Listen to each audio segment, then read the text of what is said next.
കൃഷ്ണകുമാറിലേക്ക് ഒരിക്കൽ കൂടി വരികയാണെങ്കിൽ കൃഷ്ണകുമാർ എന്താണെങ്കിലും സുരേഷ് ഗോപിക്ക് കേന്ദ്രമന്ത്രിയാകാനുള്ള അവസരമൊരുക്കിയ മണ്ണാണ്. അതിനുള്ള സാഹചര്യമൊക്കെ കടന്നു പോയതേ ഉള്ളൂ. അതിലൊരു വലിയ പ്രതീക്ഷ വെച്ചുകൊണ്ട് തന്നെ മുന്നോട്ടേക്ക് പോകുന്ന സാഹചര്യമാണ്. പക്ഷേ അതിനുശേഷം പിന്നീട് BJP നേരിട്ടതൊക്കെ വലിയ രീതിയിലുള്ള തിരിച്ചടികൾ കൂടി ഉണ്ട് എന്നുള്ളതും കണക്കിലെടുക്കാതെ പോകാൻ പറ്റില്ല. ഇതൊക്കെ തദ്ദേശ തെരഞ്ഞെടുപ്പിൽ ഏത് രീതിയിൽ ബാധിക്കുമെന്നാണ് നിങ്ങൾ കണക്ക് കൂട്ടുന്നത്? കിട്ടിയ സീറ്റുകളുടെയൊക്കെ എണ്ണം 4 ഇരട്ടിയാക്കും എന്നുള്ള ശുഭാപ്തി വിശ്വാസത്തോടുകൂടി ഒക്കെ പോകുമ്പോൾ ഈ ഇത്തരം നെഗറ്റീവായി വന്നിരിക്കുന്ന കാര്യങ്ങളൊക്കെ ഏത് രീതിയിൽ മറികടക്കാൻ കഴിയുമെന്നാണ് പ്രതീക്ഷിക്കുന്നത്? അല്ല, നിങ്ങൾ BJPക്ക് എന്താ നെഗറ്റീവുള്ളത്? BJPയെ സംബന്ധിച്ചോളം വളരെ പോസിറ്റീവായിട്ടുള്ള കാര്യങ്ങളാണ് ഇന്ന് കേരളത്തിലുള്ളത്. കേരളത്തിലെ ജനങ്ങൾക്ക് തദ്ദേശ സ്വയംഭരണ സ്ഥാപനങ്ങളെല്ലാം നടന്ന വികസന പ്രവർത്തനങ്ങൾ പരിശോധിച്ചാൽ അറിയാം. കേരളത്തിലെ കോർപ്പറേഷനുകൾ നടന്ന വികസനം നിങ്ങൾ നോക്കൂ. ഈ മോദി ഗവൺമെൻറ് നൽകിയ സ്മാർട്ട് സിറ്റി പദ്ധതി പ്രകാരമുള്ള വികസന പ്രവർത്തനങ്ങളാണ് ആകെ ഈ കോർപ്പറേഷനുകൾ നടന്നിട്ടുള്ളത്. മുനിസിപ്പാലിറ്റികളിലാണെങ്കിൽ അമൃത് നഗര പദ്ധതി പ്രകാരം കേരളത്തിലെ എല്ലാ മുനിസിപ്പാലിറ്റികൾക്കും നരേന്ദ്രമോദി സർക്കാർ നൽകിയ തുക കൊണ്ടുള്ള വികസന പ്രവർത്തനങ്ങളാണ് നടന്നിട്ടുള്ളത്.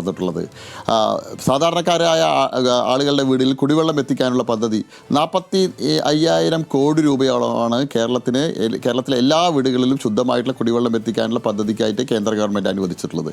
അതുപോലെ തന്നെ സാധാരണക്കാരായ ആളുകൾക്ക് വീട് നൽകുന്നതിനുള്ള പ്രധാനമന്ത്രി ആവാസ് യോജന പദ്ധതി ഈ രാജ്യത്ത് വളരെ രണ്ടാം ഘട്ടം, ആദ്യഘട്ടത്തിൽ 4 കോടിയും രണ്ടാം ഘട്ടത്തിൽ 4 കോടിയും വീടുകൾ നൽകാനുള്ള പദ്ധതിയുമായിട്ട് കേന്ദ്ര ഗവൺമെൻറ് മുന്നോട്ട് പോകുന്നു. പക്ഷേ കേരളത്തിലെ സ്ഥിതി എന്താ? കേന്ദ്ര ഗവൺമെൻറ് നൽകിയ ജൽജീവൻ മിഷൻ പദ്ധതി പോലും കേരളത്തിൽ പൂർത്തീകരിക്കാൻ കഴിഞ്ഞിട്ടില്ല.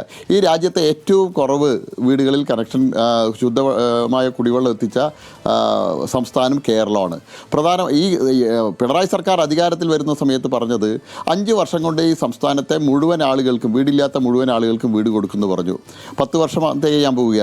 കേരളത്തിലെ മുഴുവൻ ആളുകൾക്കും വീട് കൊടുത്തു. ഈ കഴിഞ്ഞ ദിവസം അട്ടപ്പാടിയിൽ നിങ്ങൾ കണ്ടല്ലോ, 2 കുട്ടികൾ വീടിൻ്റെ സ്ലാബ് തകർന്ന് വീണ് മരണപ്പെട്ടു.